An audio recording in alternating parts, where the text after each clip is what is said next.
Shalom saudaraku yang dikasihi Tuhan. Senang bisa berjumpa dengan saudara di dalam program Bina Iman GKI Klasik Solo. Tepat pada hari ini, hari Rabu tanggal 20 Agustus 2025. Mari saudaraku, dimanapun saat ini saudara berada, mari bersama kita menundukkan kepala kita untuk berdoa, memohon nikmat dan tuntunan dari Tuhan. Sebelum kita membaca dan merenungkan sabdanya, kita berdoa. Kami sungguh bersyukur sebab Engkau adalah Allah yang setia di dalam setiap pergumulan kami. Allah yang bukan hanya sekedar ada, tapi Allah yang terus-menerus hadir.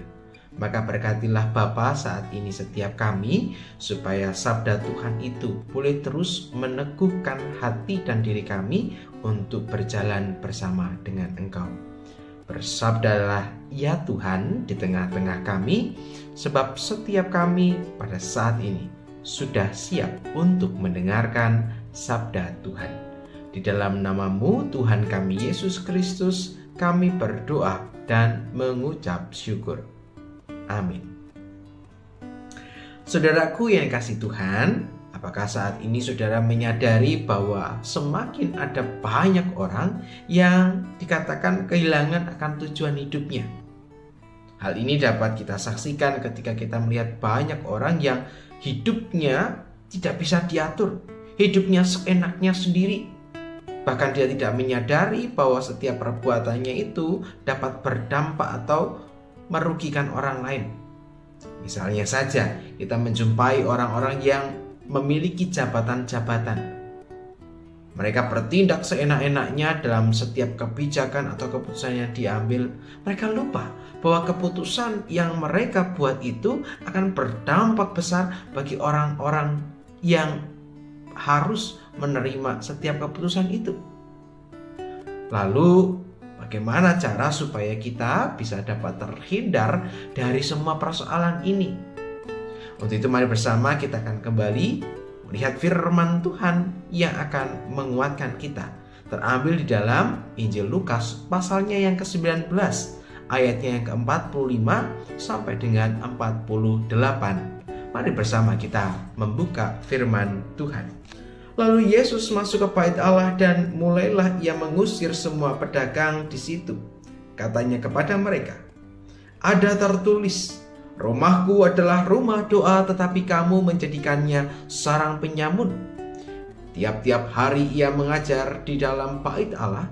Imam-imam kepala dan ahli-ahli Taurat serta orang-orang terkemuka dari bangsa Israel berusaha untuk membinasakan dia. Tetapi mereka tidak tahu bagaimana harus mereka melakukannya, sebab seluruh rakyat terpikat kepadanya dan ingin mendengarkan dia. Nah, saudaraku yang kasih dalam Tuhan, dalam bacaan yang kita baca ini, kita bisa membayangkan tentang bagaimana Yesus dengan amarahnya, di mana ia secara aktif melakukan sebuah perlawanan.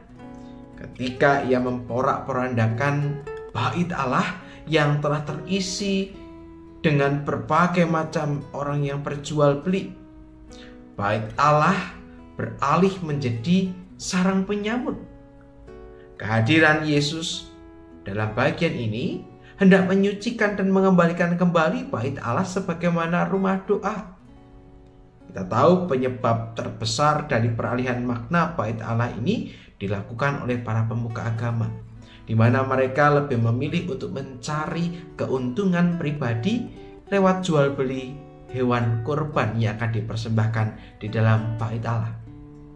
Bagaimana mereka memonopoli setiap hewan yang telah dibawa dalam perjalanan dengan mengatakan itu tidak memenuhi standar, sehingga kemudian mereka membeli hewan tersebut dengan harga murah, dan orang yang ingin memberikan persembahan harus membeli di tempat di mana yang sudah ditentukan oleh para pemuka agama, dan tentunya harga semakin tidak terkendali. Maka tidak heran kemudian Yesus berkata bahwa bait Allah menjadi sarang penyamun, sebab Yesus melihat bahwa banyak orang kemudian mengambil untung dari setiap apa yang dilakukannya. Tempat yang seharusnya menjadi rumah doa itu justru dipakai untuk kepentingan lain, untuk berdagang, untuk menjadi sarang penyamun. Tujuan sejati rumah Allah telah bergeser oleh keserakahan manusia. Untuk itu Yesus tidak tinggal diam, Ia masuk ke bait Allah, mengusir para pedagang dan memulihkan kembali fungsi bait Allah sebagai rumah doa. Maka saudara, tindakan Yesus ini adalah sebuah tanda bahwa Allah menghendaki rumahnya tetap kudus dan setia pada panggilannya. Maka saudaraku yang kasih Tuhan, firman Tuhan hari ini mengingatkan kita, terlebih kalau kita memperhatikan dalam 1 Korintus pasal yang ke-6 ayat 19, bagaimana tubuhmu adalah bait Roh Kudus. Itu berarti hidup kita seharusnya menjadi rumah doa, tempat di mana Allah berdiam. Tapi seringkali kita salah gunakan hidup kita dengan keserakahan, kebohongan, iri hati. Untuk itu saudaraku yang kasih Tuhan, mari bersama kita mengizinkan Yesus untuk masuk ke dalam hati kita, membiarkan Ia membersihkan dan memperbaiki hidup kita. Dan jangan biarkan hidup kita sekedar membebani sesama dengan kita kehilangan akan tujuan hidup. Namun sadarilah akan apa yang menjadi tujuan hidup yang Tuhan telah tetapkan bagi kita.